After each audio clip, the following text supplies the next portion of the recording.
Hello! Santa Maria! This thing is stupid fast. Alright, ladies and gentlemen, boys and girls, would you please have a seat as we talk today about why I picked up the Xbox Series S. And trust me, guys and gals, I do have my reasonings. Some may be obvious, others may not be as much. So it all started back when the Xbox Series X and the Xbox Series S were announced. Now obviously I knew that the Series S would be less expensive than the Series X, but I still wanted to kind of dabble and to see, what the big difference was other than the price and the size. And come to find out, yeah, the Series X is a bigger device, more powerful, the most powerful console known to man. And it has a disk drive as well as 1 terabyte of storage compared to 512 gigabytes of storage on the Series S. But I thought to myself, when these pre-orders start, I wonder which one of the two are people most likely gonna wanna get. So fast forward to the day, the hour, the minute that pre-orders went on sale, I was on Amazon, I was on Best Buy, I was on Target, I was on Walmart. I was trying to get my pre-order in and set and good to go. So I went for the Series S because I thought my best shot in getting one of these on launch or close to launch would be to jump on board with the Series S. Target accepted my pre-order, and a day after it was released, showed up at my doorstep. So that would have to be the biggest reason as to why I got the Series S instead of the Series X, for the reason that I had a better chance of picking one up. The next thing that I would have to say is, well, the price. As some of you guys may know, I'm the only one working, supporting my wife and my kids. So there's not a ton of extra money just laying around so I can buy whatever I want. So at the end of the day, counting all my pennies, getting it all together so I can purchase this device, it was a lot easier to pull the trigger on this one than it would be on the Series X. Another reason why I picked this up over the Series X is actually the disk drive. What? Yes, I know what you're probably thinking right now. Well, the disk drive would actually save you money in the long run because you can buy used games and so on and so forth.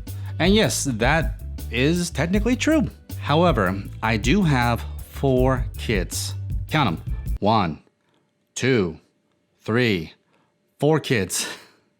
What I've realized in having all these kids and having a Nintendo Switch is the games, they tend to get lost. So buying digital games guarantees me that the games will not be lost. Yes, they can be deleted off my device, but I still got them saved in the cloud. So that's another reason why this was actually suitable for me and works out for me. The next reason that I have as to why I picked this up compared to, not only the Series X, but also the PlayStation 5 is size. Look how small this thing is. I mean, let me get last generation, the Xbox One. Let me get that for a size comparison and you'll see exactly what I mean. This big old hunk is, it's ginormous. I mean, geez, look at this. Look at this, let's get it in the frame. It's like the Xbox One is like a stand for like 2 Xbox Series S's. I mean, look at this. 1, 2. It's just crazy and mind-blowing. Yes, I know that the more recent models are a lot smaller than this, but when this first came out, this was the size. Which leads me to speak about the PlayStation 5. I believe the PlayStation 5 is bigger than the Xbox One, the very first unit that came out. And people were clowning big time on how hideous not only this looked, but just how massive it was. And people are doing the same with the PlayStation 5. I guess I got a 2-bedroom, 2-bath apartment that we're living in right now. I ain't got space for all these big old consoles and this, that, and the other. I need compact. I need fast. I need the power, you know what I mean? So speaking about power, I gotta be honest with you guys. Last generation, yeah, I picked up the Xbox later in its life. But when the last generation came out, I actually picked up a PS4. That was because, you know, PS4 had one game that I just can't live without. And that was MLB The Show. That is the greatest baseball game on any platform. Greatest simulation baseball game. It's just amazing. So that's why I picked up the PS4 over the Xbox One. This generation, I swung back to the Xbox because of this bad boy right here. And I'm glad that I did.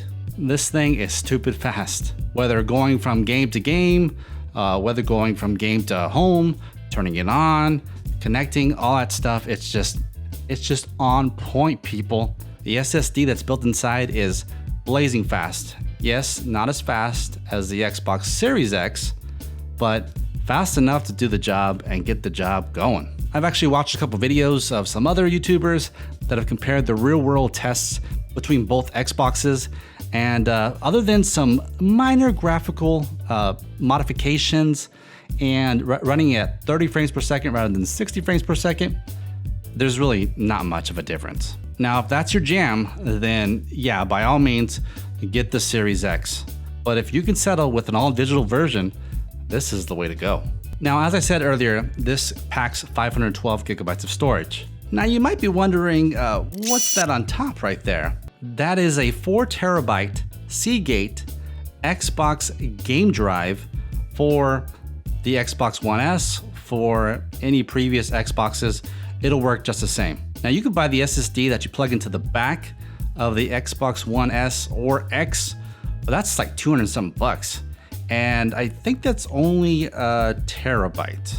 And that's a big chunk of change. You know, you add that to the $299 price, and you're already up there with the Series X price. So I decided to go with this, and I think I found it for about 90 bucks on sale on Amazon.